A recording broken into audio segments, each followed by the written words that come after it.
Yeah, I mean, listen, I had special ed on here, as you had as well. And what he said, which was an interesting point, was that he doesn't consider Biggie a GOAT just because he had so few projects. He only had 2 albums, and he feels that Puffy marketed him as that after his death, which, of course, Puffy should do because that's, his catalog. I'm going to be honest. I think that because of his passing and because of Puffy's love of marketing and legacy, I think they kind of got it to where that became the status quo. But Biggie was nice. Biggie was another nice rapper. I don't think he had enough albums to make those claims. I disagree with Ed on that. I could see both sides. I could see both sides. Obviously, when someone dies in their prime as a young man in their 20s, you don't see, a Biggie with a gray beard or a fat Tupac, having, an ulcer. You know what I mean? Right. Like you're going to getting arrested for punching somebody at Dunkin' Donuts or some shit. Exactly. You know what I mean? You know what I mean? Like an MC Shan, it's hard for me to look at MC Shan when he has no teeth now. You know what I mean? Because I remember say he's one of the. But MC Shan at one point was considered one of the greats of his era. You can't deny it. I think Shan got his teeth fixed. Really? I think he got his teeth fixed. Maybe he doesn't put them in all the time. I don't know. But, MC Shan was one of the ones that stood up for Eminem. Mm. And Eminem actually responded by posting a bunch of MC Shan cassette tapes on his Twitter. Dope. But I don't know, man. I think like Ed Lover, he questioned Umar's hip-hop knowledge, which coming from Ed Lover, you can't discount that because Ed Lover is hip-hop more so than you and me. Right. You know what I'm saying? Right. He's Yo MTV Raps. Right.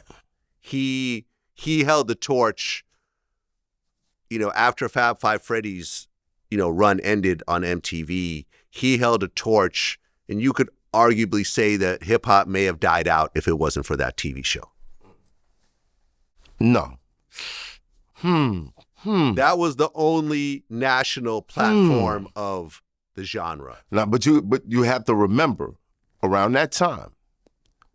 And shout out to Ed and Dre.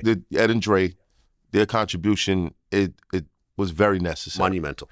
However, were you aware that Video Music Box in ratings was only second to Oprah? Video Music Box was New York based. Right. However, Yo MTV Raps was international. Understand what I'm saying? And shout out. It was only second to Oprah. In New York.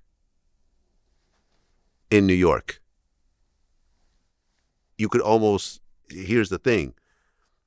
I've often compared where hip hop could have gone to where go-go is today. Mm-hmm. Go-go is huge in Washington, D.C. And virtually unknown outside of that region. The rest of the world, yeah. Right? Got you. Huge in Washington, D.C. Right.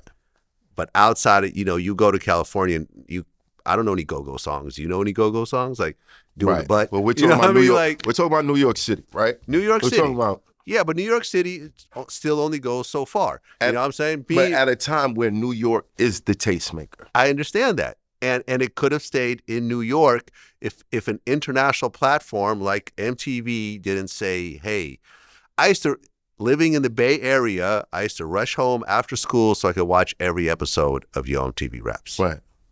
I did that from Video Music Box. Right, because you're in New York, I'm in, the Bay Area. Right. But understand the blueprint for it. Ralph McDaniels. I get Ralph McDaniels. I get it. And he Uncle deserves Ralph. his flowers. I've had him on my show. Right. I would never downplay Ralph McDaniels. Right. Ever, ever, ever, ever, ever. I don't think I would be here if it wasn't Ralph McDaniels. But like I said, for MTV to throw their muscle, and you got to understand, MTV today is like almost like, who cares? But back then, it was everything. Yeah, but MTV could not ignore those ratings. Oh, it could. No. MTV could ignore what it wanted to ignore. No, because MTV... Ultimately, someone over there had to say, bro, hey. do you remember how big Oprah was, bro? Do you know, like, hold on, wait, stop for a second. Only second to Oprah. That means Oprah's number one in ratings, and number two was Video Music Box. I get and then every other television show that was going on after that. Okay, I get it. You get what I'm saying? In New York. That's the blueprint. In New York. Why are these guys doing these numbers like this? We need to make this Listen, show. I'm glad that Right. hip hop did what it did. You and I would not be sitting here Nah, and not at have a all. roof over our head, a very nice roof over our head. We got roofs over our head, but not the Right. type of roofs that we have. Right. If it wasn't for hip hop. Right. Being you and I were fans, and now we support ourselves because of Ralph McDaniels, because of Ed Lover. Because of Fab Five Freddy. I've always said this. I've had all of them on my show. Right. I've given back and given them their flowers. Never can you say that I downplay their contributions. But what I'm saying is MTV was a different animal. It was so ubiquitous. It was bigger than any radio station. You don't agree? MTV. Yo MTV Raps was something that kind of drew it grabbed everyone's attention. Yes.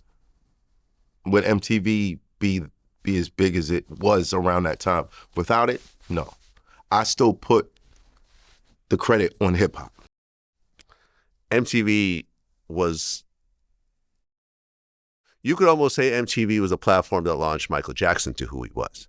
Because Thriller, I know it was reluctantly, and I understand the bullshit involved in it, but I'm saying there was other little video. There was like Radio 1990. There was Night Tracks. There was all these weird little video shows had to around. Damn near make a horror movie. Yeah. To have his video played. Yeah. Because they played nothing else before that. They weren't playing black artists back then. I get it. So I'm sorry, Vlad, but Well, I still can't give the credit. Because once Thriller got on there, I'm sure their shit shot up again. Yes, they did. But so here there they needed were to be a years platform. later. Thriller was not going to be played on NBC or CBS, right? Or you know what I'm saying, like these other like TV stations. Like there needed to be a visual platform for music, and MTV was everything during that time. Right, but understand their moniker or the reason why they're doing that.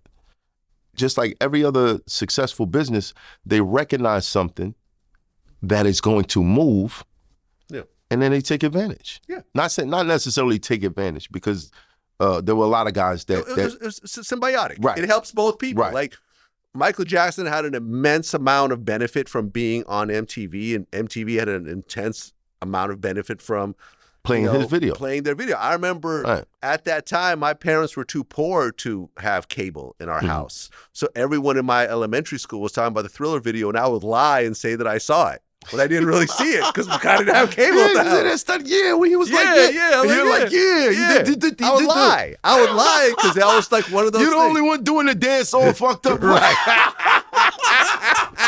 I'm telling he you. didn't do that. I'm telling you. He didn't do that, Vlad. He didn't do that. I saw the video. No, he did something else. No, I mean, listen, I remember, there were no hip hop videos when I first started watching MTV. I would have to go, as a breakdance kid, I would have to go to Warehouse Records and buy a 12-inch record of like Africa Bambaataa, or Rapper's Delight, not knowing what it sounds like because they didn't have little listening stations where you could listen to it and check it out. And you would just, it was the only hip hop record there. You'd go home and hope it was good, and then go break dance with your friends. Put on cassette and then go get your cardboard and go break dance with your friends. Like you, I didn't have cable either. Yeah.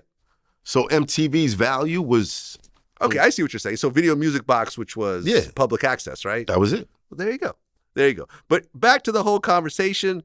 I mean, look, I understand why Umar does what he does, and he's gotten a lot of traction being who he is and taking the stance that he does. Mm-hmm. But the thing is that there's been lots of other people from other races that have gone into genres that they did not start, that they were not big in, that have dominated. For example, I remember there was this huge Samoan sumo wrestler that became one of the big sumo wrestlers. They became the grand champion in Japan. Right. I remember seeing documentaries about it. He was like,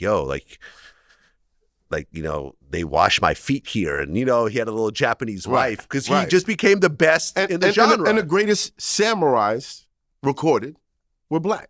I heard about that too. There you go. So Dr. Umar, who's Dr. Umar, he should know these things. I feel like we as the people that are in media, we need to stop biting. That was bait. It was bait, and he knew it. It was clearly bait. He knew it. I mean, even football, except for Tom Brady, all the greatest football players are black. Right. You know what I mean? You could keep going on and on and on and on.